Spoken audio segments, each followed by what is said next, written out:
আসসালামু আলাইকুম রাহমাতুল্লাহ। আজকে আমি আলোচনা করব পর্দা নিয়ে। পর্দা শব্দটি আরবি হিজাব শব্দের বাংলা ও উর্দু তর্জমা, যার অর্থ আবরণ, অর্থাৎ যা দিয়ে কোনো কিছুকে ঢেকে রাখা যায়, যার সাহায্যে কোনো কিছুকে দৃষ্টির আড়াল করা হয়। পর্দা আল্লাহ তাআলার এক বিশেষ নির্দেশ। নারী ও পুরুষের উভয়েরই জন্য পর্দা করা ফরজ। প্রক্ষান্তরে বেপর্দার জন্য ইহকালের বেইজ্জতের কুফল এবং পরকালে জাহান্নামের শাস্তি ভোগ করতে হবে। নাউজুবিল্লাহ। লজ্জাহীন মানুষ পশুর চেয়েও নিকৃষ্ট।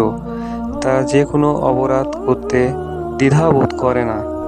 আল্লাহ বলেন, হে নবী, আপনি আপনার বিবি, কন্যা এবং মুমিন নারীদের বলে দিন, তারা যেন তাদের শরীর ও মুখমণ্ডল হিজাব দ্বারা আবৃত রাখে।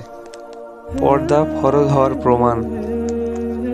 মহান আল্লাহ তাআলা পবিত্র কোরআনে ঘোষণা করেন, তোমরা গৃহে অভ্যন্তরে অবস্থান করবে, জাহেলি যুগে নারীদের অনুরূপ নিজেদের প্রদর্শন করবে না। সূরা আল আহজাব 33। হযরত মুহাম্মদ সাল্লাল্লাহু আলাইহি ওয়াসাল্লাম ইরশাদ করেন, সাবধান, কোনো পরপুরুষ যেন কোনো পরনারীর সঙ্গে নির্জনে অবস্থান না করে।